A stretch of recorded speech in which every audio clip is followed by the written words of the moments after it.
Hello and welcome to The World Today. I'm Temitope Fagbemi. Coming up on today's program, a series of coordinated blasts across Thailand targets popular tourist towns, leaving 4 people dead and dozens injured. More than 70 Republicans sign a letter to the head of the party's National Committee, urging him to stop helping Donald Trump's campaign. And Michael Phelps wins the 200 meters medley to become the first swimmer to win 4 consecutive Olympic gold medals in one event.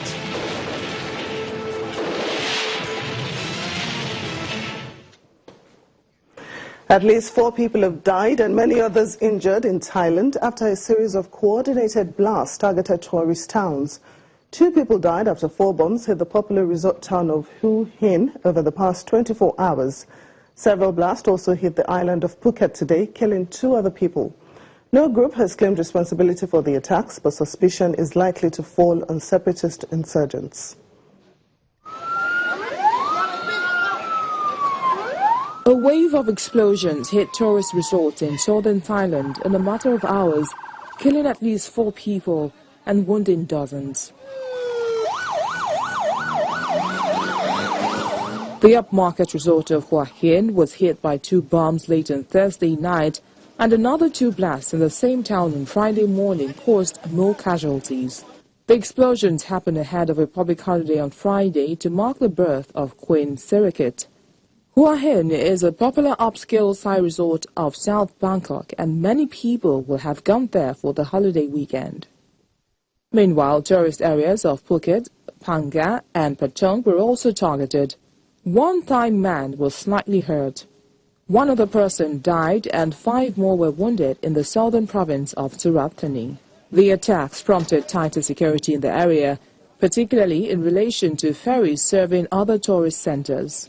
Police are ruling out international militant groups as the likely perpetrators of the bombings. 4 persons are confirmed dead, while 32 persons are reportedly injured. Police have worked round the clock in order to identify the suspects and investigate into the incidents. Initial investigations revealed that 2 types of bombs were used, which are fire bombs and improvised explosive devices, or IEDs. There are 10 tourists who got injured. We have so that 3 Netherlands, 4 German, 2 Italians and also 1 Austrian. The attacks come just days after Thailand voted in a referendum to accept a military-backed constitution, and the police pointed out that the blast incidents in all 7 provinces in Thailand were those that voted in majority to accept the draft constitution. The police in Bangladesh have detained 5 suspected militants in connection with a group linked to attacks in the country last month. On July the 1st, at least 5 Bangladeshi men stormed the Holy Artisan Bakery, a cafe popular with foreigners, businessmen and diplomats, and killed 20 customers, including Italians, Japanese, Indians and Americans. Also on July the 7th, militants attacked Bangladeshi police guarding the country's biggest festival, marking the end of Ramadan, killing 3 people and wounding 14, days after the Islamic State claimed a major attack in the capital and warned of more violence. However, this case has drawn criticism from human rights groups who say the suspects were illegally detained and denied access to a lawyer. Reports say one of the 3 schoolgirls who left East London last year to join the Islamic State has been killed in a Russian airstrike in Syria. Khadija Sultana was 16 years old when she left Bethnal Green along with 2 friends. Her family's lawyer, Tsinme Akunji, says they heard reports of her death in Raqqa a few weeks ago, but it says they have not been able to independently confirm it because of the nature of information from Syria. Khadija Sultana and school friends Shamima Begum and Amira Abbasi, both 15 at the time, flew from Gatwick to Turkey on February the 17th, 2015, after telling their parents they were going out for the day. Still talking terrorism, the police in Canada say a man who was killed by police yesterday was preparing an immediate attack with a homemade bomb. He had already detonated 1 device inside a taxi during rush hour, injuring the driver, and was carrying a second. 24-year-old Aaron driver was known to the authorities for supporting ISIS. A senior officer at the Royal Canadian Mounted Police said it was a race against time, and the driver's father said he knew his son was lost but did not know how far he had gone. With respect to that particular incident, very early in the morning, the RCMP received credible information from the FBI, including a martyrdom video that had been prepared from or by an unknown individual that was clearly in the final stages of planning an attack using a homemade explosive device. The attack at the time, based on the information, the attack was supposed to be taking place within the following 72 hours and was likely to target an urban center either during morning or afternoon rush hour. As soon as the RCMP received the information, we immediately took action to ensure the public's safety. We actively engage relevant Canadian law enforcement and security agencies, asking them to exercise an increased level of vigilance and to be on the lookout for anything that may appear somewhat suspicious. At approximately 16:30 hours, that male suspect exited a residence on Park Street in Strathroy, and he entered into a cab that had just arrived.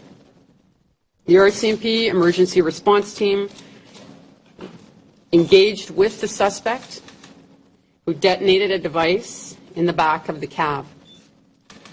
The cab driver, suffered minor injuries, and the suspect died during his engagement with police. We continue searching the true primary residence, and our investigation will continue. We have no information at this point to indicate that Mr. Driver had any other accomplices. Away from security issues, Argentine human rights group, the Mothers of Plaza de Mayo, has held its 2000th weekly rally in Buenos Aires. They have marched on the square in the center of the capital every Thursday since 1977, fighting for justice for victims of the 1976 to 83 military regime in the country. Human rights groups say about 30,000 people were killed during that period. Argentine President Mauricio Macri has also been criticized for questioning the number of victims of the junta.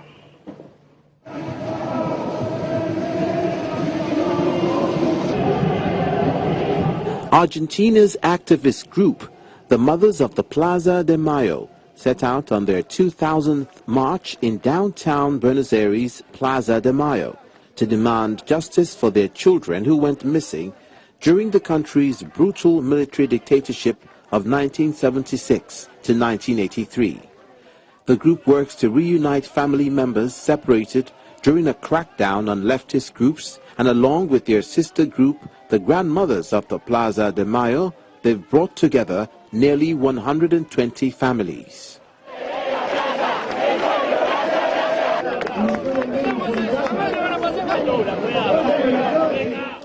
Internationally known for wearing demure white handkerchiefs around their heads, the mothers began to march in 1977, while the country was enthralled to the dictators.